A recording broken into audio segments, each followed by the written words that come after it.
Good morning class. My name is Maninder और मैं आपको इंग्लिश पढ़ाऊंगा। देखो, इंग्लिश में दो पोर्शन होते हैं, एक तो वोकैब और एक ग्रामर। वोकैब में आपके इडियम फ्रेजेस, एंटोनियम, सिनोनियम, ये सारी चीजें बेसिक आपको पता ही है क्योंकि आप ग्रेजुएट हो। ऐसा ये बेसिक सी चीजें तो सभी को पता है। और इंग्लिश में भी, इंग्लिश ग्रामर के अंदर हम टॉपिक को दो जगह से स्टार्ट कर सकते हैं।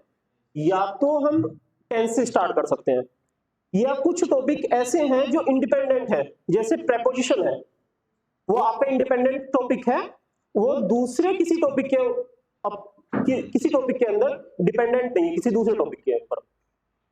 जैसे आप अगर क्लोज पढ़ते हो तो क्लोज पढ़ने के लिए आपको टेंस की नॉलेज होना जरूरी है।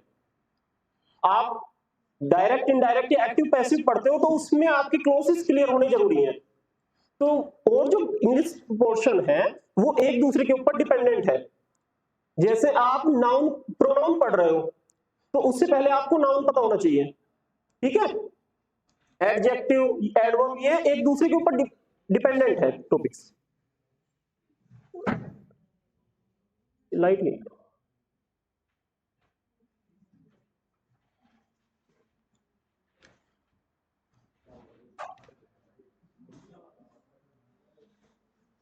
तो चलो आज या तो हम स्टार्ट करते हैं टेंस से या फिर हम करेंगे प्रेपोजिशन से। क्यों? हाँ, प्रेपोजिशन। देखो,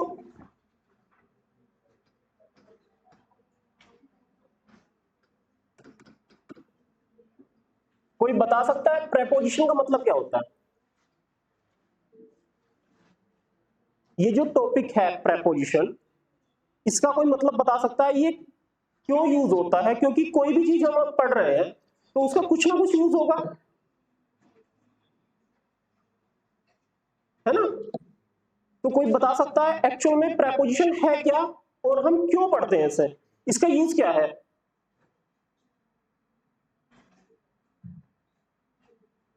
एनीवन?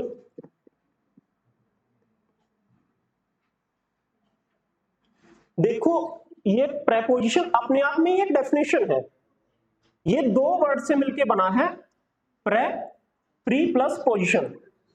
प्री का मतलब सभी को पता होगा, प्री का मतलब पहले, और पोजीशन का मतलब तो पता ही है, स्थान, है ना। तो प्रेपोजिशन वो वर्ड्स हैं जो किसी नाउन या प्रोनाउन से पहले आते हैं। प्रेपोजिशंस क्या है?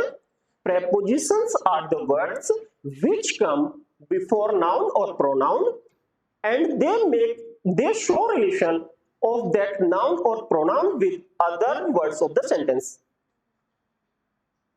प्रेपोजिशन वो वर्ड है जो किसी नाउन या प्रोनाउन से पहले आते हैं, और जिस नाउन या प्रोनाउन से वो पहले आते हैं उस नाउन या प्रोनाउन का रिलेशन, और जितने भी वर्ड्स हैं सेंटेंस में उनके साथ में वो रिलेशन शो करते हैं। मैं आपको एक एग्जांपल से समझाता हूं। जैसे द कैट ब्लैंक, सॉरी,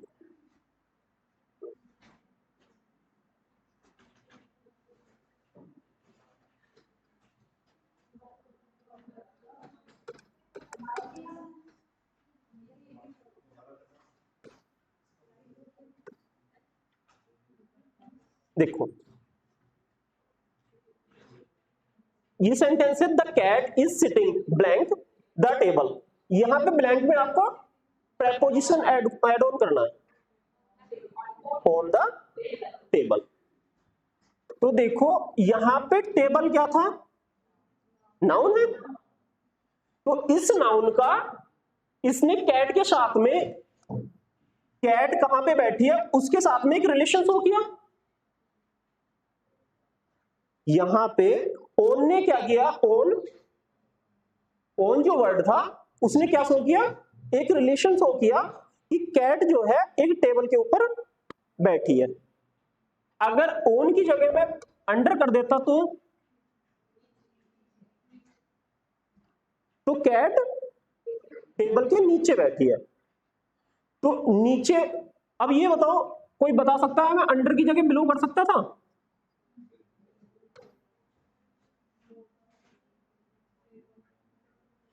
कर सकता था? ये बताओ, मैं अंडर, बिलो, ऑन कुछ भी कर सकता हूं ना?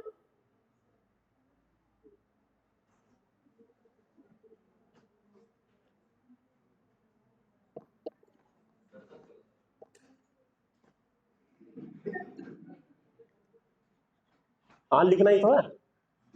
ठीक है, देखो बेटा, हम ऑन, अंडर और बिलो, देखो मैं इसमें ऑन भी कर सकता था, अंडर भी कर सकता था, लेकिन बिलो नहीं कर सकता।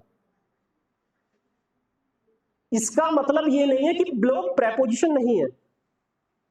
बिलो का मतलब भी नीचे होता है, ठीक है, अंडर का मतलब भी नीचे होता है, लेकिन इस कंडीशन में मैं बिलो नहीं कर सकता था, केवल अंडर कर सकता था। क्यों नहीं कर सकता था मैं अभी बताऊंगा।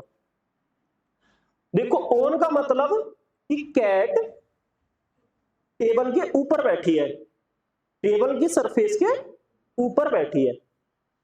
बिलो का मतलब है, सॉरी, अंडर का मतलब है कि टेबल के नीचे है। तो यहां पे दो अलग अलग रिलेशन हो गए। एक तो है कि टेबल के नीचे कहीं पे है, उसके सरफेस को टच नहीं किया हुआ, लेकिन है उसी के नीचे। एक में आपने पोजीशन बता दी उसकी कि ये टेबल के ऊपर है, तो ऑन या अंडर लगाने से हमें उसकी पोजीशन का पता चल गया कैट की, ये ऊपर है, नीचे है, दाएं बाएं कहां पे है, तो उसकी पोजीशन का पता चल गया। अब बात आती है कि बिलो क्यों नहीं लिख सकते थे। देखो, बिलो हम जब भी लिखते हैं प्रेपोजिशन बिलो, बिलो एक लेवल से एक लेवल के नीचे अगर हम बात कर रहे हैं तो वहां पे हम बिलो यूज करते हैं। जैसे the river is flowing below the danger level, जो रिवर है वो डेंजर लेवल के नीचे बह रही है ना।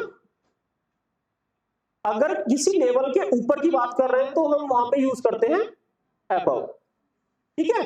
लेकिन अंडर हम यूज करते हैं जैसे कोई भी एक चीज है उसके नीचे आप हो, ये लेवल नहीं शो कर रखा, उसके किसी भी चीज के अगर आप नीचे हो, कोई भी ऑब्जेक्ट है अगर उसके आप नीचे हो तो उसके लिए हम अंडर यूज करते हैं, उसके ऊपर हो तो अबव, तो ओवर यूज करते हैं। ये चीजें मैं अभी देखो शॉर्ट में बता रहा हूं, ये डिटेल एक्सप्लेन करूंगा, अभी तो मैं जस्ट एग्जांपल दिया है। ओवर, अंडर, बिलो, ये सारे जो टॉपिक हैं अभी आपके आगे चलेंगे तब मैं डिटेल में एक्सप्लेन करूंगा। बस अभी आपको ये याद करना, ये ध्यान रखना है कि कोई भी प्रेपोजिशन चेंज होने की वजह से जो भी नाउन या प्रोनाउन है उसकी पोजीशन चेंज हो जाती है। सेंटेंस देखो पूरा वही था, ऑन या अंडर लगाने से पोजीशन चेंज हो गई कैट की, ठीक है।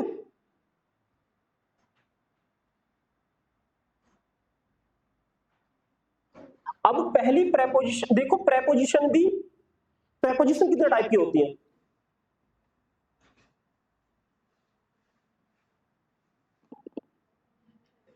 हाँ, कौन कौन सी?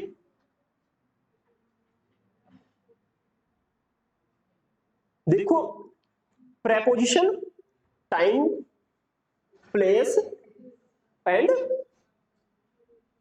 ड्यूरेशन। नहीं, ड्यूरेशन तो टाइम में आ गया। मूवमेंट या डिस्प्लेसमेंट आप कह सकते हो।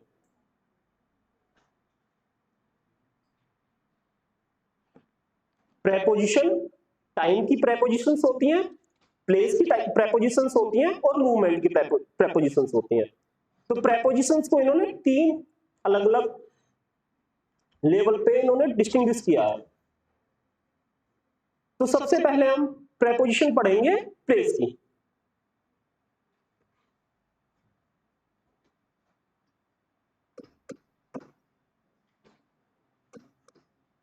ये बताओ, ओन, ओन का मतलब क्या होता है प्रेपोजिशन में? किसी चीज के ऊपर। ठीक है, अब ये बताओ, जैसे ये एक होर्डिंग्स लगा हुआ है, ये ठीक है, ये बैनर लगा हुआ है, तो इसके लिए मैं ऑन यूज कर सकता हूं? कौन कौन कह रहा है कि हम यूज नहीं कर सकते? Hand sign, raise your hand.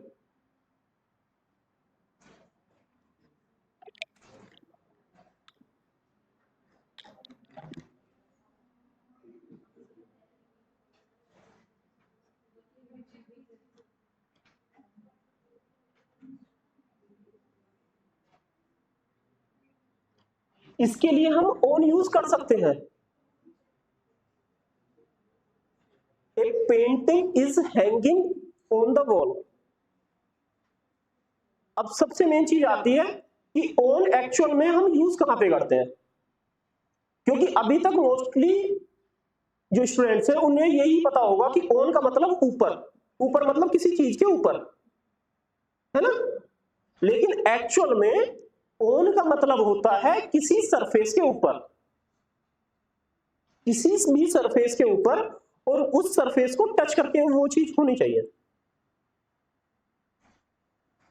कोई भी चीज अगर किसी सरफेस के ऊपर है तो वहां पे हम प्रेपोजिशन यूज करेंगे ऑन। दूसरी उसकी ऑन की कंडीशन है कि वो सर जो भी ऑब्जेक्ट है वो मूवमेंट में ना हो। जैसे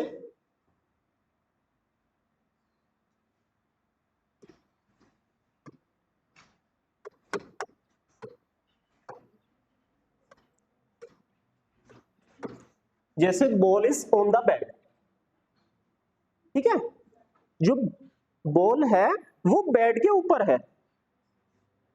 इट मींस बॉल ने बेड का सरफेस को टच किए हुए है, ठीक है।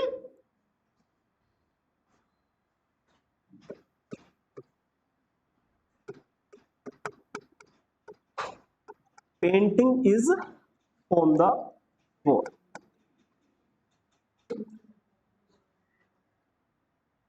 ठीक है।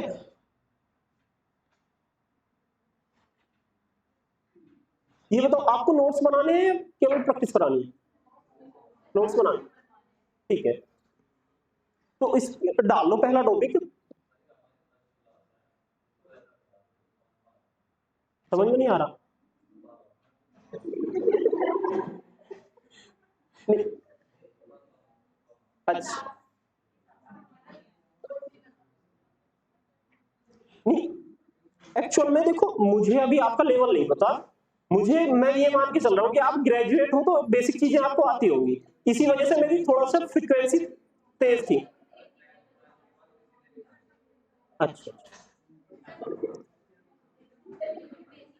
ठीक है, चलो। तो देखो, प्रेपोजिशन की डेफिनेशन सभी को पता है। चलो पहले प्रेपोजिशन की डेफिनेशन लिख लो। वेस्ट है बेटा, rules.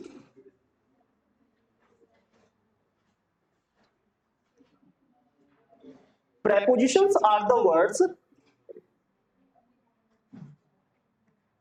Prepositions are the words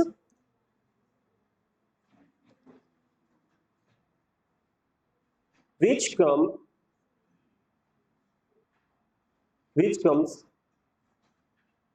before noun or pronoun. Prepositions are the words which comes before noun or pronoun.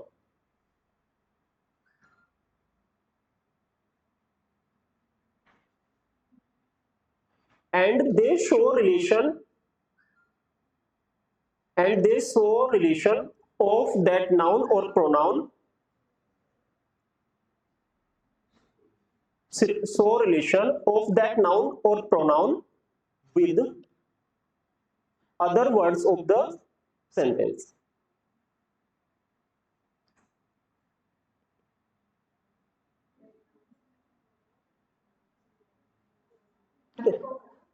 Of the other words of the sentence.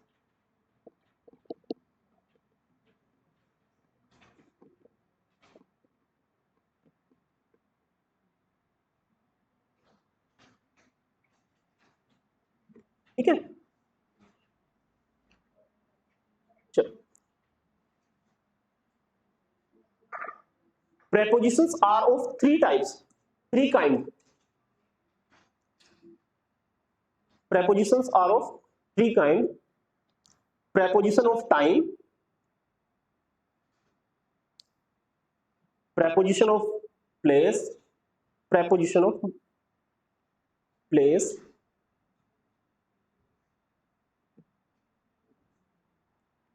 preposition of time, preposition of place, preposition of movement.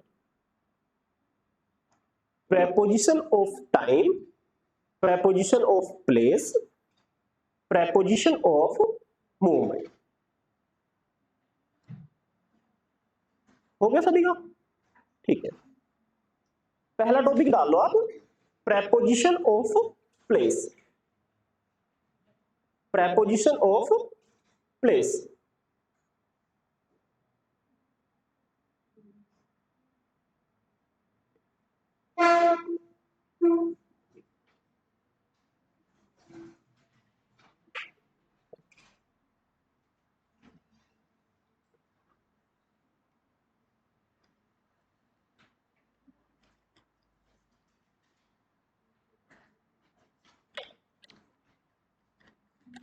उसमें पहला topic डाल लेना on, ठीक है, on on on.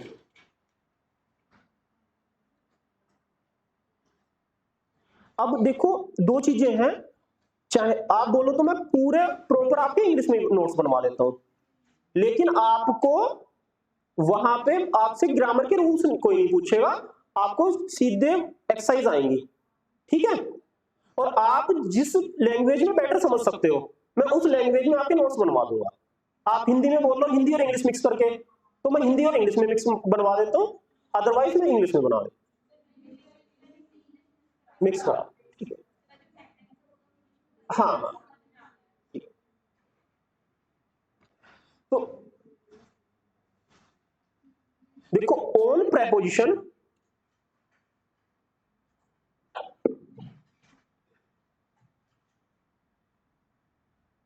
किसी surface के लिए आती है, जब ऑब्जेक्ट किसी सरफेस पर टच हो,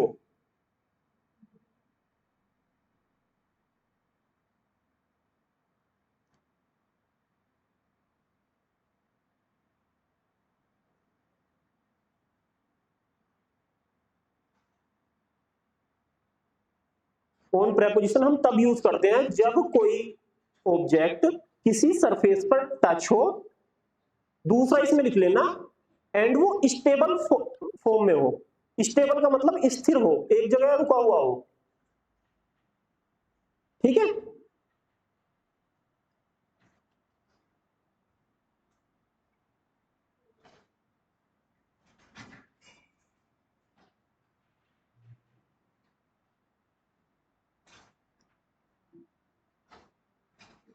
जैसे ये आपने ये एग्जांपल लिख लेना, ball is on the bed, painting is on the wall.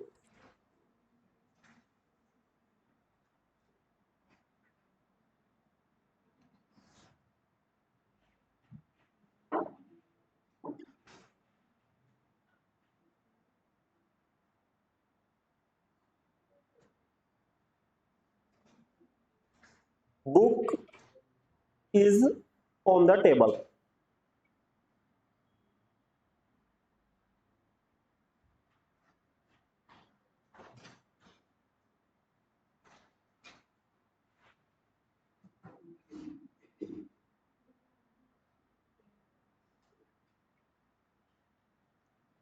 तो देखो आपको ऑन कब कहां पे यूज करना है, जब कोई भी ऑब्जेक्ट, या पहली चीज वो किसी सरफेस को टच कर रखा हो, उसने कोई भी सरफेस टच कर रखा हो। ये जरूरी नहीं है कि वो ऐसे ही रखा हुआ है कि किसी सरफेस के ऊपर ऐसे है, तो इसी सरफेस को अगर कोई सरफेस जैसे वॉल है खड़ी हुई है उसे भी टच कर रखा है तो भी हम ऑन यूज करेंगे। दूसरी कंडीशन क्या है कि जो भी ऑब्जेक्ट है वो स्टेबल होना चाहिए, स्टेबल मतलब रुका हुआ, ऐसा नहीं है कि वो मूवमेंट में है, अगर मूवमेंट में है तो हम ऑन यूज नहीं करेंगे। समझ में आ गया कि कोई भी ऑब्जेक्ट अगर मूवमेंट में है तो हम उसके लिए ऑन यूज नहीं करेंगे। क्लियर है? चलो, अब जैसे मैं एक एग्जांपल आपको देता हूं, cat is on the table. ये सेंटेंस ठीक है?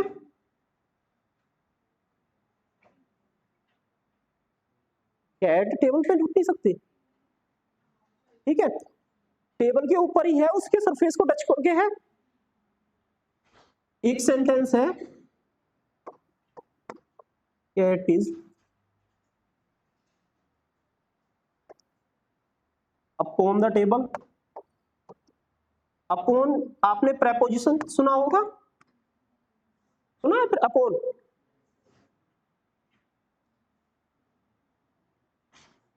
अपॉन सुना होगा ना, सभी ने सुना होगा। तो cat is upon the table, क्या ये सेंटेंस ठीक है?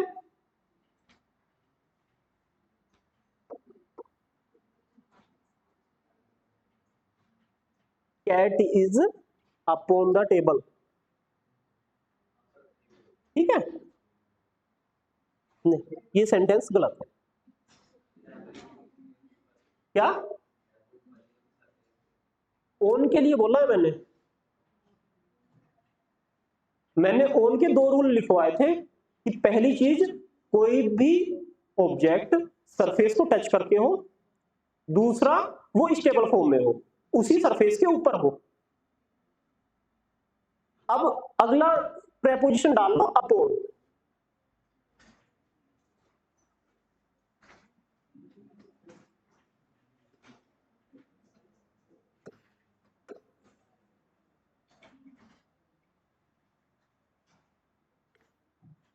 अब देखो अपॉन हम कहां यूज करते हैं?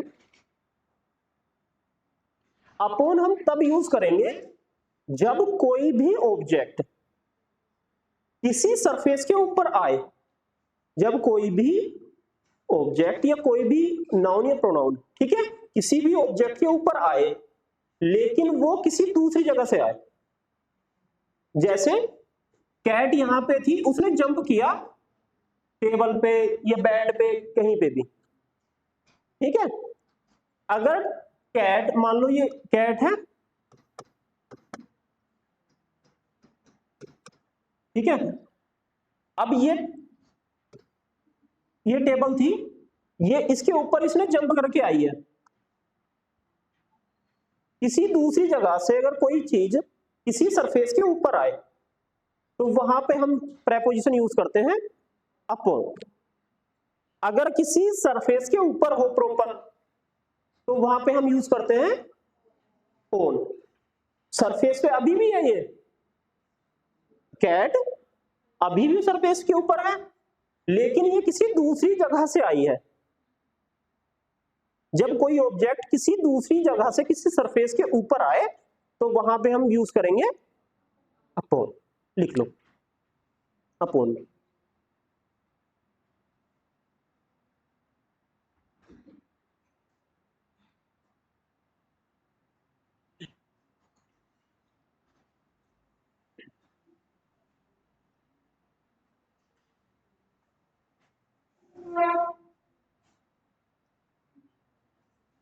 जैसे इसका एग्जांपल होगा cat jumped upon the table.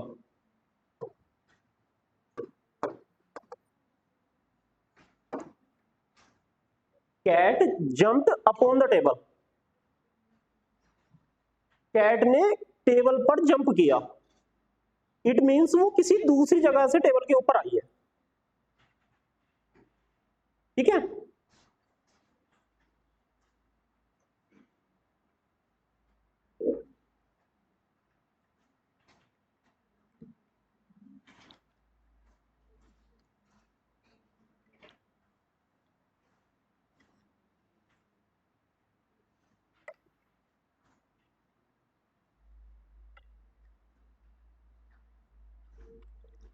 I throw the ball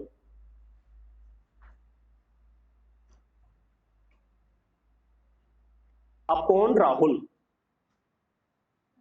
I throw the ball upon Rahul.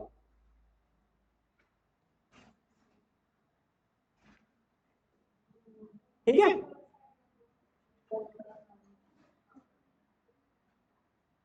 Rahul, ये कोई भी एक्सपायर किसी का भी नाम डाल सकते हो, अपॉन हिम, हर, ठीक है।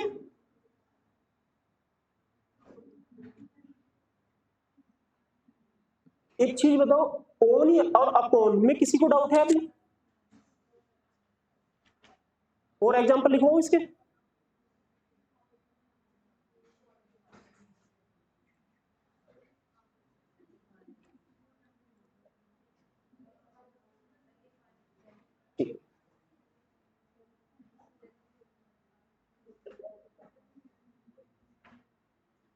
The child jumped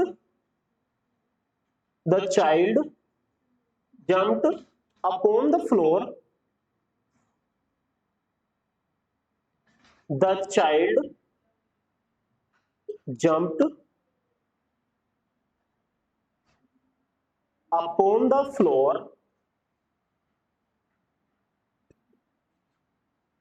from bed.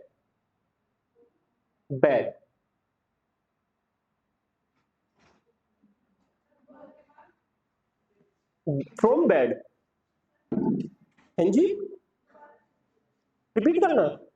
The child jumped on the floor from the bed.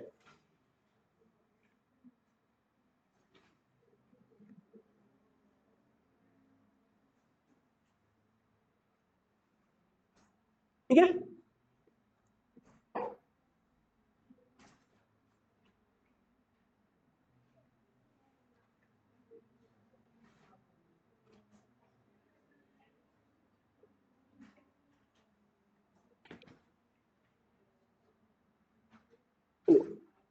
अगली प्रेपोजिशन डालो इन।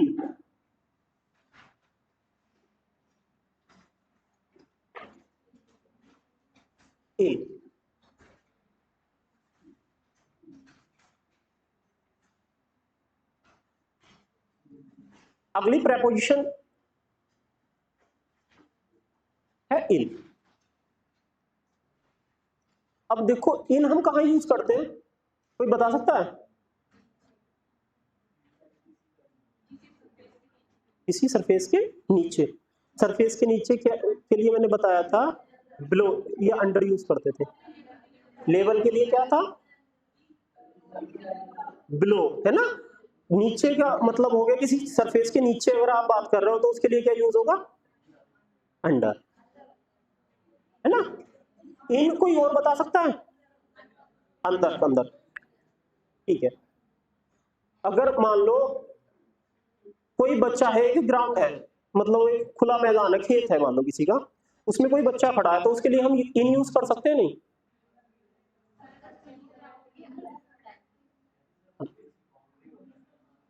हाँ, क्या? अगर कोई चीज खुला हुआ, स्पेस खुला हुआ है, कोई स्पेस खुला हुआ है, ठीक है। एक मान लो जैसे क्रिकेट, कोई भी एक फील्ड है वो पूरी तरीके से ओपन है, उसके ऊपर कोई बच्चा खड़ा है, तो उसके लिए आप इन यूज करोगे या ऑन यूज करोगे?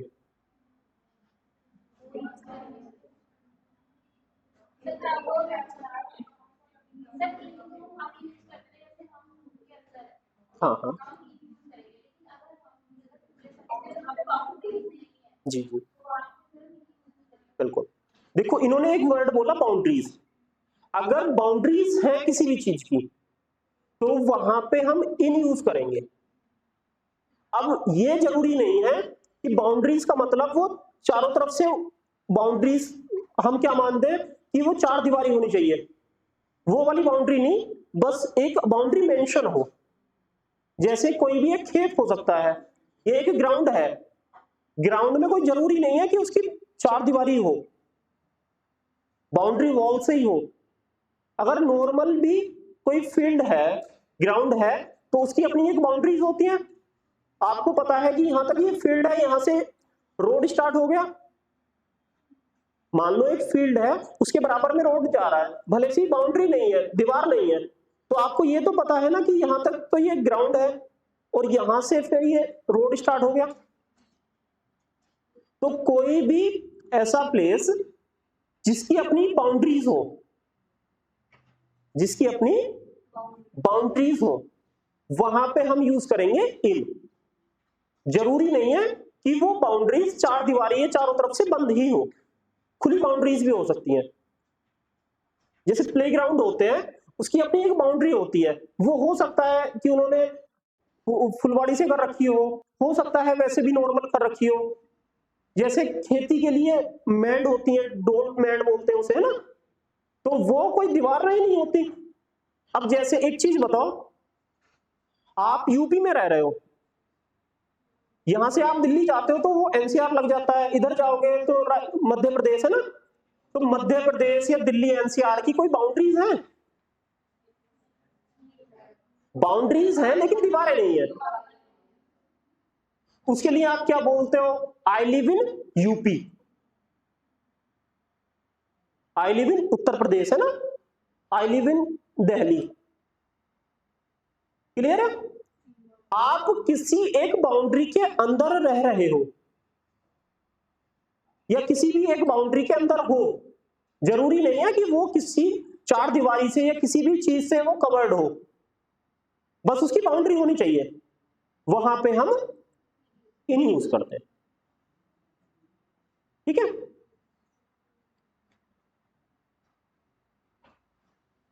चलो लिख लो, जब कोई भी ऑब्जेक्ट किसी बाउंड्री के अंदर होता है या कोई भी नाउन या प्रोनाउन किसी बाउंड्री के अंदर होता है तो वहां पे हम इन यूज करते हैं।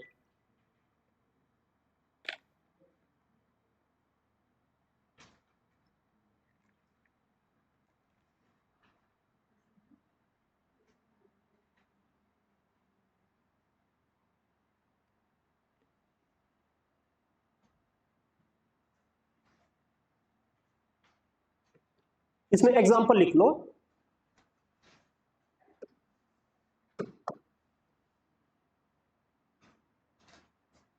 Childrens are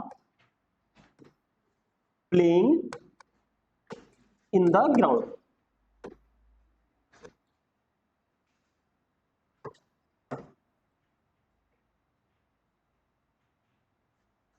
children's are playing in the ground.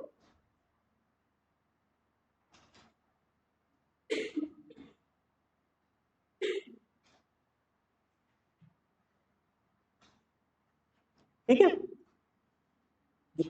जैसे mom is cooking food, mom is cooking food in the kitchen.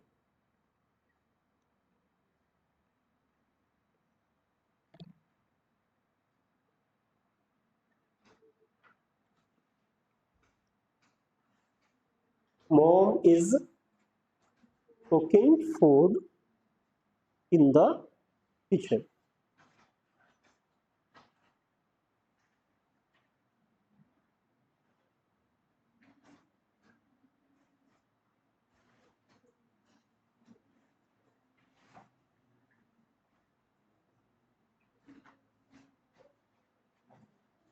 Students are in the classroom. Students are in the classroom.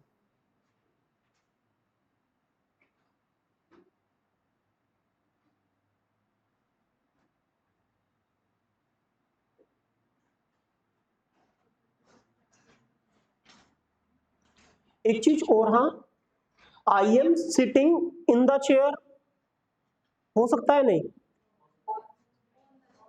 On the chair, लेकिन in the chair भी हो सकता है अगर chair ये वाली हो तो।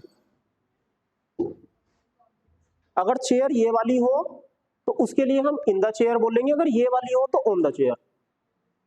अब ये इन द चेयर इस वजह से बोलेंगे क्योंकि इसकी ये और ये जिसके दोनों तरफ के हैंडल होते हैं, उस वाली चेयर के अंदर अगर आप बैठे हो उस कंडीशन में केवल आप इन द चेयर यूज कर सकते हो। जब आप किसी ऐसी चेयर में बैठे हो जिसके दोनों हैंडल्स है, वहां केवल उस कंडीशन में आप लिख सकते हो आई am sitting in the chair, otherwise आप ऑन द चेयर यूज करोगे। क्लियर है? वैसे इस तरीके का ऑप्शन आता नहीं in the chair on the chair, but फिर भी आपको अगर कोई बोल रहा है आई am sitting in the chair तो वो सेंटेंस गलत नहीं है, पर कंडीशन उसकी ये है कि उसके दोनों हैंडल होने चाहिए, दोनों तरफ के। क्लियर है? ठीक है। अब बात आती है, एक वर्ड होता है इनटू।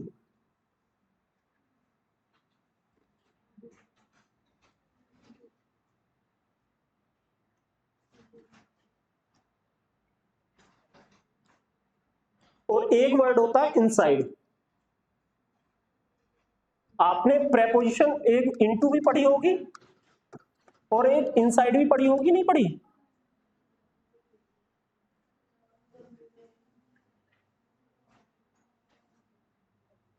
इनटू और इनसाइड पढ़ी है नहीं? चलो दूसरी प्रेपोजिशन लिख लो, इनटू।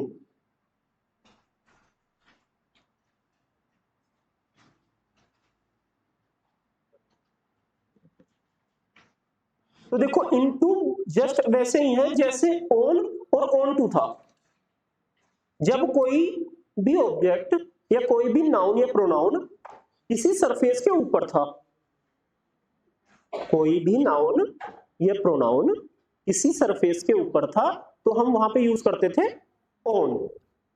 अगर वो दूसरी जगह से किसी सरफेस के ऊपर आया तो हम यूज करते थे अपॉन, है ना? वैसे ही इन और इनटू, अगर कोई भी चीज किसी बाउंड्री के अंदर है तो उसके लिए हम यूज करेंगे इन। अगर किसी के अंदर अब आया है तो उसके लिए हम यूज करेंगे इनटू। अगर कोई ऑब्जेक्ट या कोई नाउन या प्रोनाउन, देखो ऑब्जेक्ट नाउन होगा या प्रोनाउन होगा ना, तो चाहे तो आप ऑब्जेक्ट लिख दो या नाउन या प्रोनाउन कुछ भी लिख सकते हो।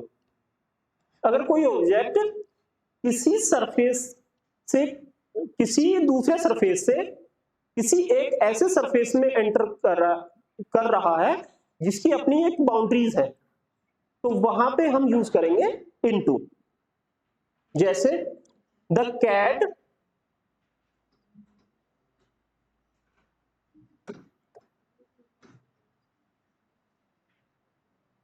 jumped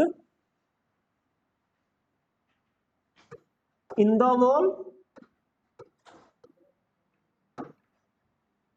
दूसरा है the cat jumped into the wall।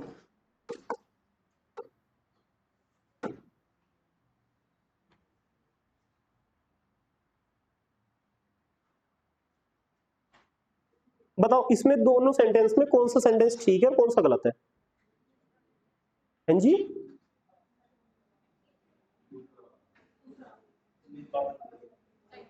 Second वाला ठीक है। हैंड रेस करो को जो ये बोल रहे हैं कि सेकंड वाला सेंटेंस ठीक है। सेकंड, केवल सेकंड वाला।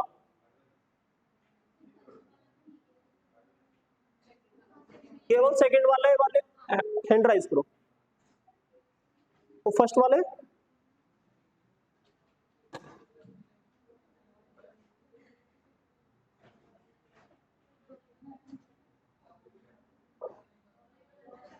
हाँ जी, दोनों गलत है। और भी कोई है जो दोनों गलत बता रहा है?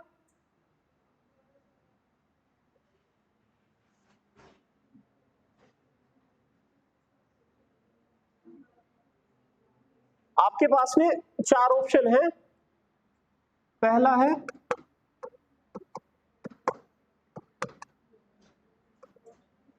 फर्स्ट इज रॉन्ग, दूसरा है सेकंड इज रॉन्ग, थर्ड है both are wrong, fourth option है बोथ आर करेक्ट।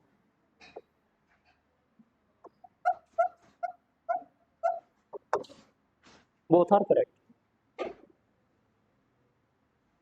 पहला है कि पहला गलत है, किसके हिसाब से पहला गलत है? ठीक है। दूसरा ऑप्शन है सेकंड इज रॉन्ग, कि सेकंड गलत है, पहला ठीक है। तीसरा ऑप्शन है आपका कि दोनों ही गलत है। दोनों गलत किसके अकॉर्डिंग है? हाँ जी,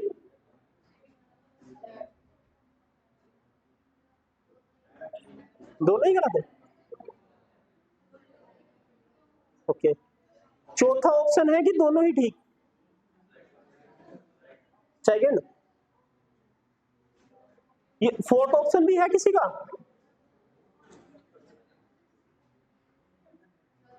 फोर्थ ऑप्शन है किसी का?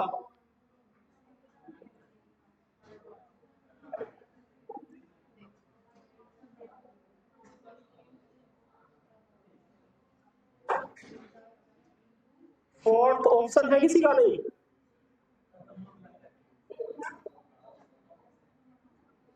चलो बात नहीं। देखो इसका फोर्थ ऑप्शन ही ठीक था।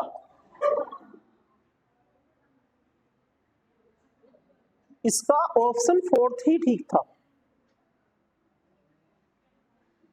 अब ये क्यों ठीक है? The cat jumped in the wall. इसमें ये कंडीशन है कि एक कुआं है, उसके अंदर यहां पे कोई कैट है, वो इसमें बाहर निकलने के लिए कूद रही है, ये अपनी मर्जी से कूद रही है। हो सकता है वो किसी खुशी में कूद रही हो, किसी गम में कूद रही हो, बट वो कूद रही है। तो एक वॉल के अंदर अगर कैट कूद रही है तो उस कंडीशन में हम बोल सकते हैं cat is sorry jumping in the wall. या उसने एक जंप लगाया तो वहां पे आप बोल सकते हो कि cat jumped in the wall. दूसरे में the cat jumped into the wall, ये आप तब बोल सकते हो जब कोई भी कैट वॉल के अंदर कूदेगी। जब कोई भी कैट बाहर से किसी कुएं के अंदर अगर कूदेगी तो उसमें आप बोलोगे इनटू द वॉल। अब हाँ जी, सॉरी वेल, सॉरी वेल,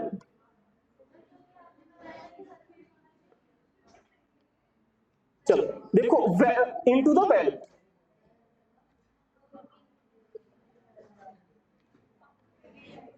ठीक है, चलो देखो ऐसा है, थोड़ा सा एक तो मेरा माइंड वैसे भी थोड़ा डिस्टर्ब चल रहा है क्योंकि मेरे कजन की डेथ हो गई अभी पीछे 24 को, इसी 24 को। दूसरा मेरा जो स्लैंग है, क्योंकि मैं पंजाबी जाट हूं तो उस वजह से थोड़े स्लैंग डिफरेंट है, मतलब वे ऑफ स्पीकिंग थोड़ा डिफरेंट हो सकता है। ठीक है, तो चलो अब आप ये बताओ, ये इसके अकॉर्डिंग दोनों ठीक है नहीं? लेकिन आपको अगर इस तरीके से वो ऑप्शन देगा तो कोई भी किसी को भी टिक कर देगा। क्वेश्चन आपको कभी भी इस तरीके से आएगा ही नहीं। ऑप्शन वो हमेशा देगा द कैट जंप्ड ब्लैंक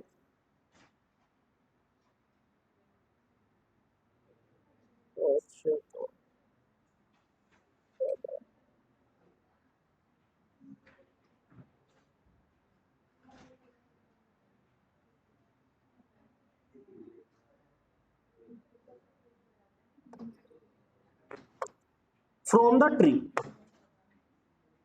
यहां पे जिस जगह से आया है उस जगह का नाम भी देगा। ठीक है, आपको अगर cat jumped blank the well from the tree, clear है? अगर आपको यहां पे द ट्री दे दिया या कोई दूसरी प्लेस दे दिया, कोई भी ट्री या कोई भी दूसरा प्लेस दे दिया, तो उस कंडीशन में आप क्या यूज करोगे? इन या इनटू? उस कंडीशन में आप यूज करोगे इनटू, क्योंकि यहाँ पे उसने डिफाइन कर दिया कि जो भी ये कैट है या जो भी ऑब्जेक्ट है वो किस पोजीशन से आया है, किस प्लेस से आया है। पहले वाले सेंटेंस में ये डिफाइन नहीं किया था कि वो कहां से आया है, ठीक है।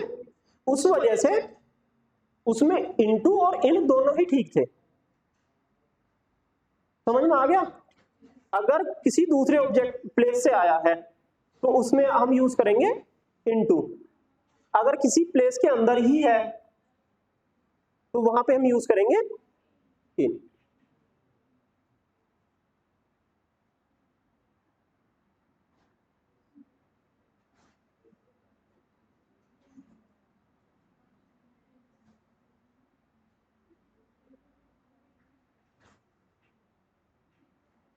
अगला तो इन और इनटू में क्लियर है।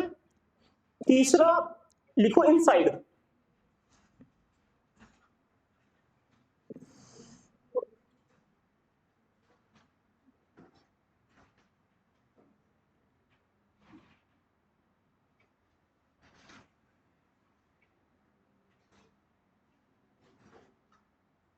इनसाइड हम तब यूज करते हैं जब कोई भी ऑब्जेक्ट किसी एक क्लोज्ड सरफेस के अंदर बंद हो। उसका मतलब यह है कि वो 6 फेस होते हैं, 6 फेस होते हैं किसी भी चीज के। मान लो ये रूम है, इसके 6 फेस है, ऊपर छत, नीचे ग्राउंड और 4 दीवारें। तो कोई भी एक चीज अगर चारों तरफ से बंद है, कोई भी चीज अगर चारों तरफ से ही बंद है तो वहां पे हम यूज करेंगे इनसाइड, ठीक है। अगर वो एक तरफ से भी खुला हुआ है तो वहां पे हम यूज करेंगे इन, ठीक है। अगर किसी के अंदर, किसी सरफेस के अंदर, किसी बाउंड ऐसे सरफेस में आ रहा है जिसकी अपनी बाउंड्री है लेकिन वो आ रहा है दूसरी जगह से, कोई भी ऑब्जेक्ट, तो वहां पे हम यूज करेंगे इनटू। क्लियर है। किसी को डाउट है इसमें? इनसाइड अभी बता रहा हूं। अगर कोई भी नाउन या प्रोनाउन, उसकी जगह आप स्लैश करके ऑब्जेक्ट भी लिख सकते हो। किसी ऐसे सरफेस में बंद हो जो चारों तरफ से बंद है, ठीक है, वहां पे हम यूज करेंगे inside.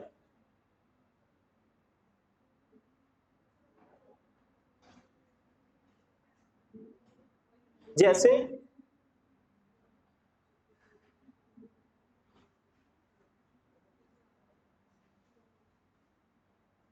SIM is inside the mobile, SIM card is inside the mobile. अब जो सिम कार्ड है वो मोबाइल के अंदर है, उसकी बाउंड्री के अंदर है, कहीं पे दिख नहीं रहा, चारों तरफ से वो बंद है। जैसे आप लिख सकते हो RAM is inside the CPU,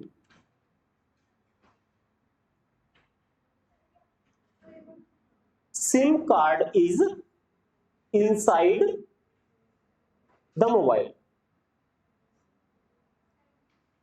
हाँ जी। सेकंड मैंने क्या बोला? RAM is inside the CPU, ये इनसाइड द लैपटॉप भी आप लिख सकते हो।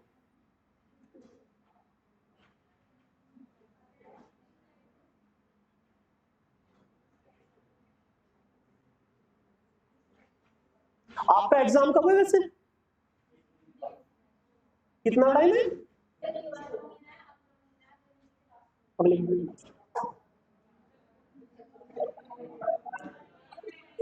है जी।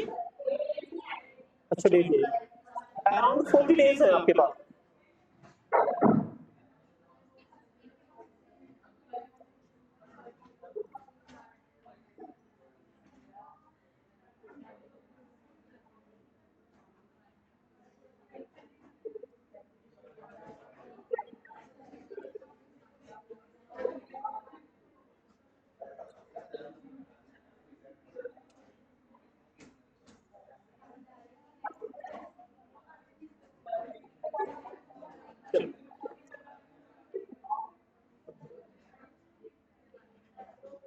ये बताओ इसमें एग्जांपल दूं इनटू में? इनटू, इन और इनसाइड, तीनों क्लियर है सभी को? ठीक है, अब अगली प्रेपोजिशन लिखो एट। अगली प्रेपोजिशन लिखो एट।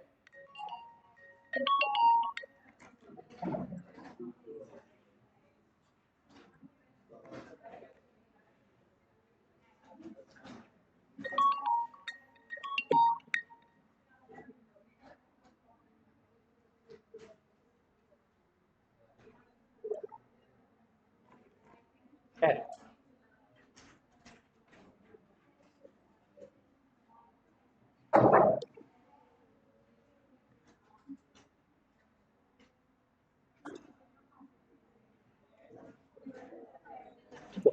चलो, एट प्रेपोजिशन हम किसी लोकेशन को डिनोट करने के लिए यूज करते हैं। एट प्रेपोजिशन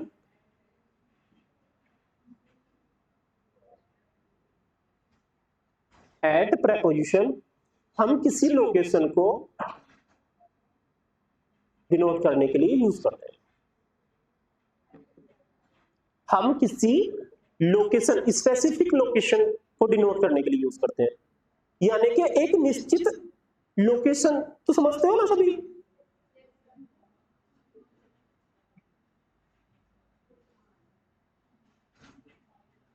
लोकेशन तो सभी को पता होगा ना, लोकेशन का मतलब क्या होता है। ठीक है, तो अगर आप कोई एक निश्चित लोकेशन बता रहे हो तो वहां हम यूज करेंगे एट। है जी? हाँ बिल्कुल, टाइम के लिए ऑन भी यूज होता है, एट भी यूज होता है, बाय भी यूज होता है, बिफोर भी यूज होता है, आफ्टर भी यूज होता है। ये प्रेपोजिशन बहुत सारी ऐसी हैं जो टाइम में भी यूज होती हैं। जो प्लेस की हैं वो इन भी यूज होता है, टाइम के लिए इन भी यूज होता है, ऑन भी यूज होता है, एट भी यूज होता है। तो सेम प्रेपोजिशन बहुत सारी ऐसी हैं जो टाइम में भी वही यूज होंगी और प्लेस में भी यूज होंगी। पहले हम इन्हीं को प्लेस में पढ़ रहे हैं, उसके बाद में हम टाइम के लिए पढ़ेंगे।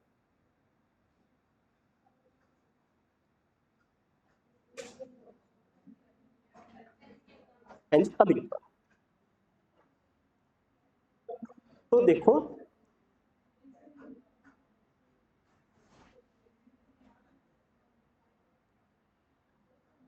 आई will meet you at Tejgarhi.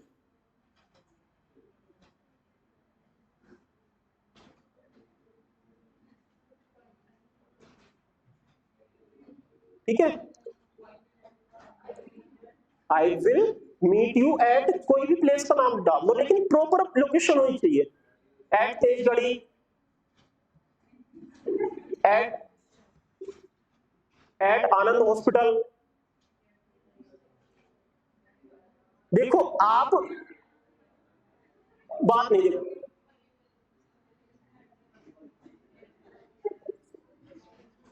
देखो आप एट आनंद हॉस्पिटल के लिए, देखो आप एट भी यूज कर सकते थे, इन भी यूज कर सकते हो और ऑन भी यूज कर सकते हो। लेकिन इन, एट और ऑन जैसे ही आपने प्रेपोजिशन यूज की तो उनका मतलब बिल्कुल चेंज हो जाएगा। अगर आप लोकेशन बता रहे हो किसी को, किसी ने आपको फोन किया, आपने बताया कि आनंद हॉस्पिटल पे आ जाओ, मैं आनंद पे मिलूंगा, तो वहां पे आप यूज करोगे एट। अगर आप आनंद हॉस्पिटल की छत के ऊपर हो तो वहां पे ऑन। अगर आप आनंद हॉस्पिटल के अंदर हो, आनंद हॉस्पिटल की अपनी एक बाउंड्री है, उसके अंदर हो, तो इन। क्लियर है? इन हम यूज करेंगे जब आप किसी एक बाउंड्री के अंदर हो, किसी एक सरफेस पे हो, ये तो वहां पे ऑन। अगर आप लोकेशन बता रहे हो तो एट।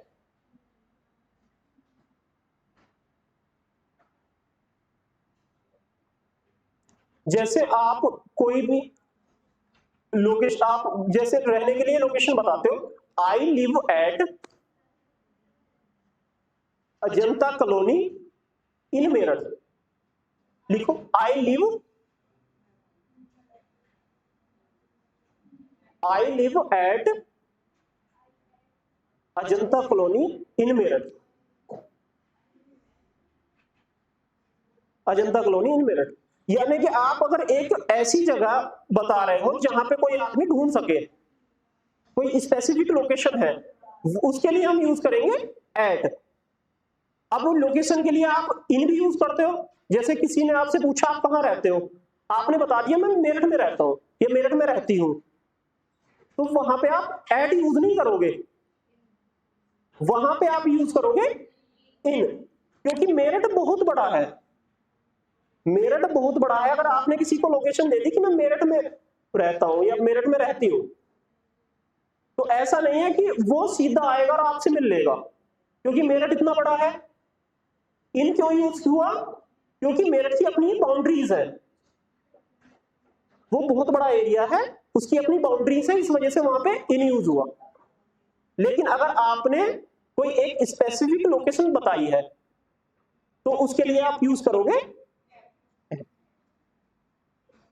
ठीक है। He was standing. He was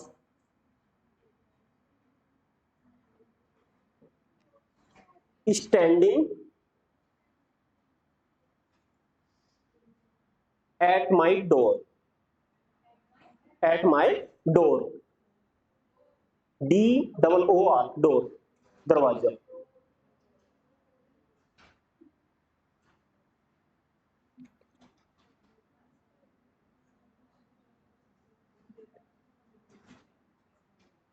देखो बात नहीं, आपके पास में टाइम वैसे ही कम है।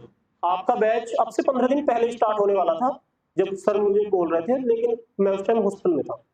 तो आप 15 दिन तो वैसे ही लेट है, 40 दिन बचे हैं आपके पास में। इसमें आपको ग्रामर करनी भी है और वोकैब भी करनी है, प्लस प्रैक्टिस भी करनी है। अगर आप टाइम बात करोगे तो आप ही का टाइम वेस्ट होना है, मैं फिर शॉर्ट में पढ़ा के निकल जाऊंगा, ठीक है। तो देखो, ये बताओ ऐड सभी को क्लियर है? कोई भी जगह सेम चीज हो सकती है, एक ही चीज हो सकती है। अगर आप उस चीज को एज ए लोकेशन ले रहे हो, तो उसके लिए आप यूज करोगे एड। आप उसे क्या, अगर उस चीज के ऊपर हो, उसके सरफेस के ऊपर हो, तो वहां पे आप यूज करोगे ऑन, ठीक है। और जैसे on the floor, on the roof. Floor और रूफ में तो अंतर पता ही होगा सभी को। फ्लोर किसे बोलते हैं और रूफ, ठीक,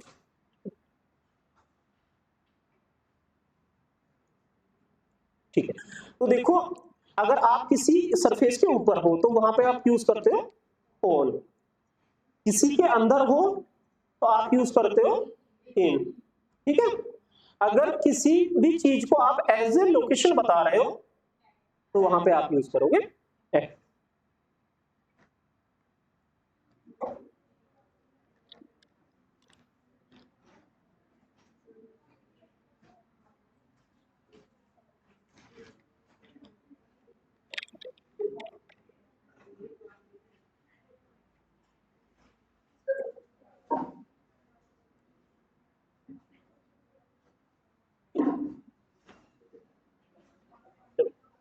एक होता है ओवर।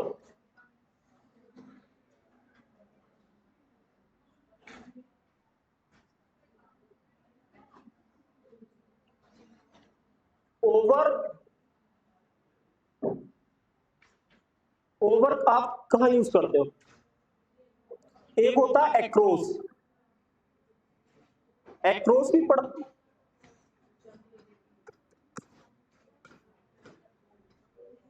ओवर और एक्रोस है ना। ओवर आप कहां यूज करते हो? हाँ जी, हाँ, एंडिंग के लिए भी यूज करते हैं, लेकिन वो जैसे क्लासेस ओवर, उसके लिए आप यूज करते हो। लेकिन यहाँ पे हम प्रेपोजिशन में बात कर रहे हैं, तो प्रेपोजिशन में ओवर का मतलब होता है किसी भी चीज के ऊपर से अगर कोई चीज निकल जाए और वो उसे टच ना करे। जैसे birds are flying over my home, over my home, over my house भी लिख सकते थे। पता है आपको होम और हाउस अलग अलग होते हैं? क्या डिफरेंस है इसमें? जी, आप उल्टा बोल रहे हो। होम में मेंबर भी इंक्लूड होते हैं, मेंबर इंक्लूड होते हैं, द प्लेयर्स। हाँ जी, बोल। जी नहीं, हाउस में होता है। होम का मतलब होता है घर, ठीक है।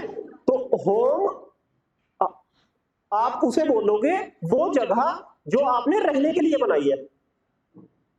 वो झोपड़ी भी हो सकती है, आपने तिरपाल डाल दिया, उसमें अगर कोई परिवार रह रहा है तो वो आपके लिए घर हो गया। जैसे रोड के किनारे लोग रहते हैं झोपड़पट्टी डाल के, तो उनके लिए वो उनका होम है। लेकिन अगर कोई बिल्डिंग, एक प्रॉपर बिल्डिंग, मटेरियल की बनी हुई बिल्डिंग जो रहने के पर्पज से बनी हुई है, जैसे फ्लैट वगैरह बनते हैं, तो वो होते हैं हाउस। एक प्रॉपर कंस्ट्रक्शन से बनाई गई पक्की बिल्डिंग जो रहने के लिए बनाई गई है, भले से उसमें वो खाली पड़ी हो, परिवार ना रह रहा हो, उसे बोलते हैं हम हाउस। अगर कोई भी ऐसी जगह जहां पे कोई परिवार रह रहा है, वो कच्ची हो, पक्की हो, टीन की हो, टीन शेड हो, झोपड़ी हो, कुछ भी हो, लेकिन वहां पे परिवार रह रहा है, तो वो हो जाएगा उनके लिए home. The birds are flying over my house या होम, कुछ भी लिख। अब देखो, ओवर का मतलब है कि किसी एक चीज के ऊपर, लेकिन बिना उस सरफेस को टच किए।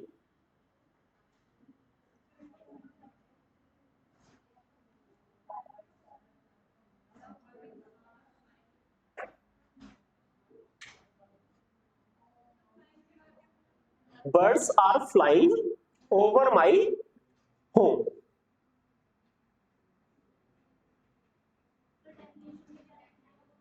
ओवर,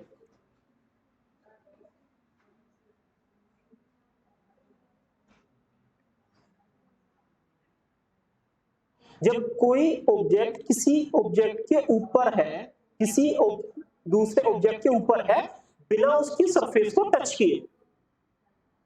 मतलब ऐसा हो सकता है, देखो ऐसे तो ये बोतल भी टेबल के ऊपर है, लेकिन यहां पे हम ओवर यूज नहीं कर सकते क्योंकि इसने इसकी सरफेस को टच किया हुआ है। अब अगर ये बोतल, इस कंडीशन में बात करो, तो यहां पे हम यूज करेंगे ओवर। बोतल is hanging over the table. अगर ये रख दी तो हो जाएगा ऑन द टेबल।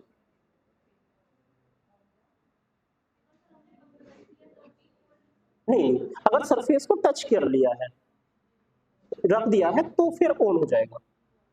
ओवर का मतलब है कि किसी भी चीज के ऊपर हो और वो उस चीज को टच ना करे।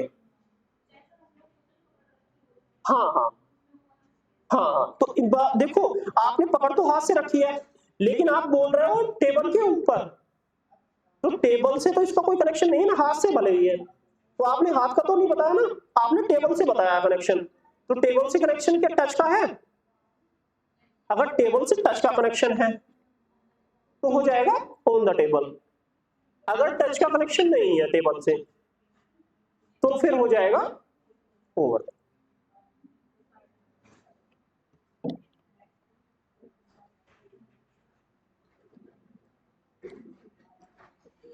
देखो, ओवर के साथ में एक यहीं पे पढ़ लो, एबव होता है।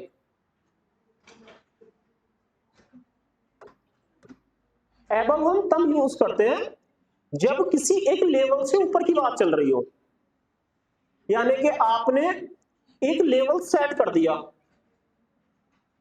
उस लेवल से अगर ऊपर की बात है तो वहां पे आप यूज करोगे एबव।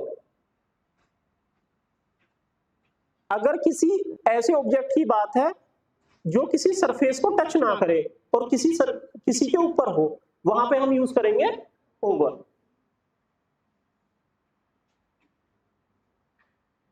पहले लिख दो, उसके बाद में एक्सप्लेन करूंगा।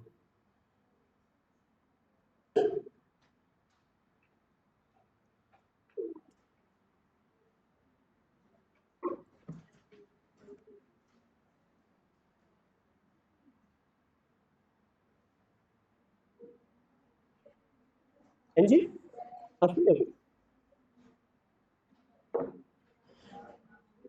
एबव की, ठीक है। जब हम किसी चीज को किसी एक फिक्स्ड लेवल से ऊपर शो करते हैं तो वहां पे हम एबव यूज करते हैं। जैसे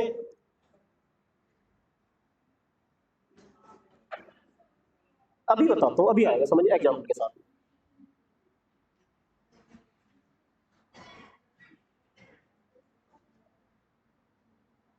द रूम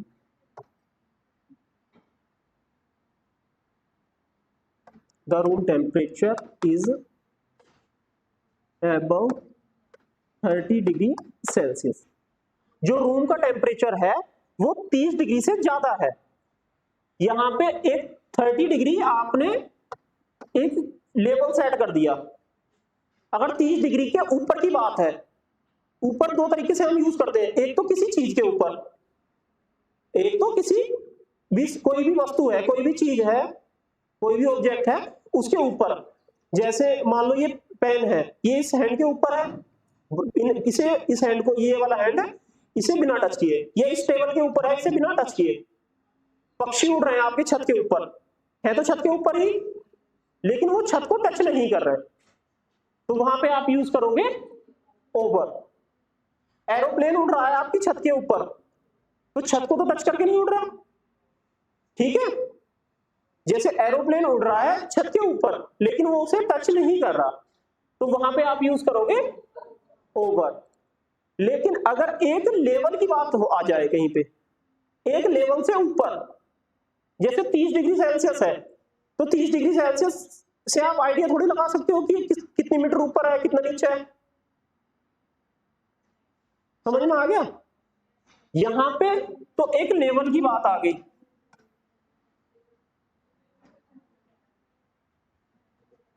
और यहां पे ऊंचाई की बात आ गई कि उसके सरफेस को टच किए बगैर किसी से ऊपर। कोई भी एक चीज है वो किसी चीज के ऊपर है बिना उसे टच किए, जैसे छत के ऊपर पक्षी उड़ते हैं, एरोप्लेन जा रहा है, ठीक है। तो वहां पे आप यूज करोगे ओवर। एबव कहां यूज करोगे? जब आप बात करते हो किसी एक फिक्स्ड लेवल की, जैसे रिवर इज फ्लोइंग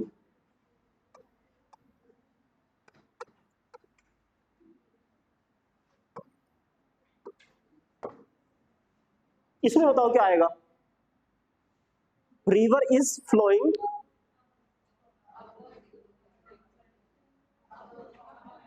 अबव, ठीक है।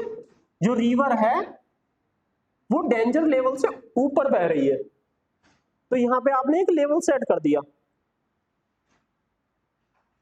जहां पे आप एक लेवल सेट कर देते हो उस लेवल के ऊपर की बात है तो वहां पे हम यूज करेंगे अबव। अगर उस लेवल से नीचे की बात है तो उसके लिए हम यूज करेंगे बिलो।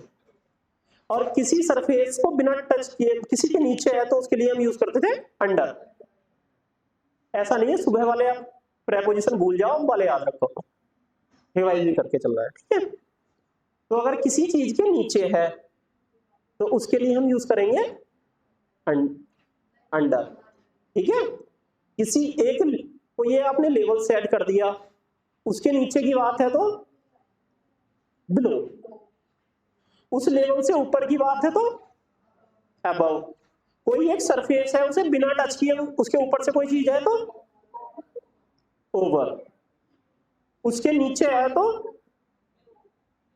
बिलो, तो लेवल हो गया अंडर। चलो एक दो मैं एग्जांपल और लिखवा देता हूं।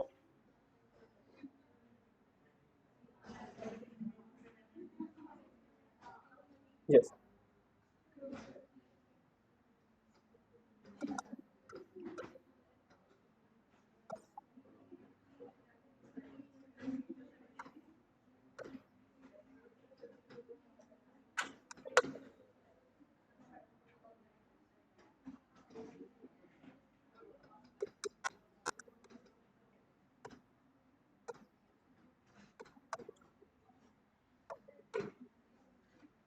इसमें बताओ, birds are flying the tree, है जी,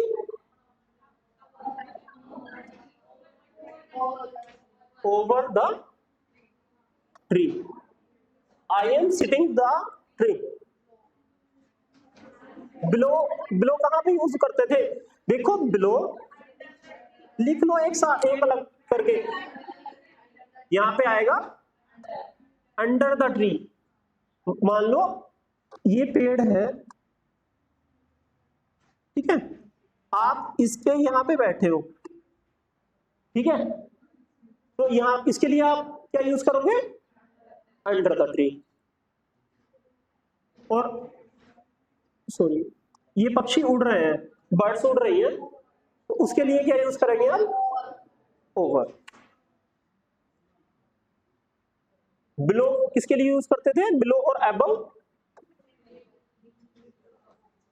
इन दोनों को एक साथ लिख लेना, बिलो और अबव। ये एक लेवल, जहां पे भी एक लेवल की बात आए तो वहां पे हम यूज करते हैं बिलो एंड अबव। ये लिख लो वरना कंफ्यूज हो जाओगे। बिलो और अबव हम किसी एक लेवल की बात कर रहे हैं तब हम यूज करते हैं बिलो या अबव।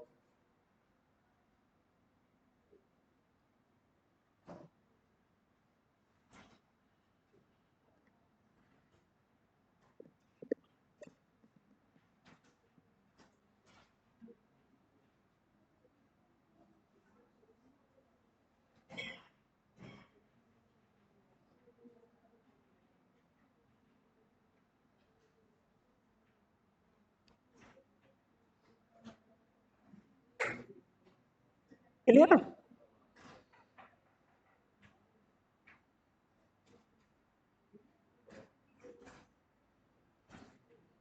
चलो ये बताओ, आज यहीं तक रहने दो, आगे बढ़ो,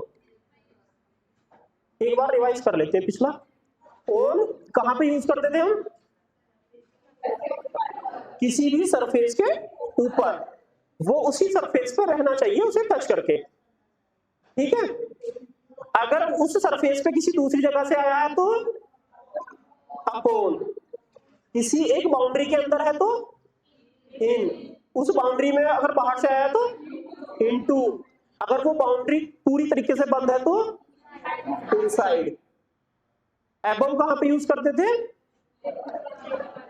एक लेवल के ऊपर, एक लेवल के नीचे बिलो, किसी एक सरफेस के ऊपर बिना उसे टच किए ओवर, उस सरफेस के बिना टच किए उसके नीचे अंडर। जैसे आप पेड़ के नीचे बैठते हो उसकी छाया में, ठीक है, जैसे I am sitting in the shade of the tree, आप पेड़ की छाया में बैठे हो तो क्या पेड़ को टच करके थोड़ी बैठे हो? तो जब आप किसी भी चीज के नीचे हो, जैसे cat is under the table, तो टेबल को उसने टच नहीं किया, टेबल के नीचे है, ठीक है। एट कहां पे यूज करते थे हम? किसी भी लोकेशन के लिए, लोकेशन के लिए अगर आप केवल एक शहर बता रहे हो, जैसे मैं मेरठ में रहती हूं या मेरठ में रहता हूं, तो उसके लिए आप यूज करोगे इन। अगर आप फिक्स लोकेशन बता रहे हो तो एट। क्लियर है? और कोई सा रिवाइज करना है?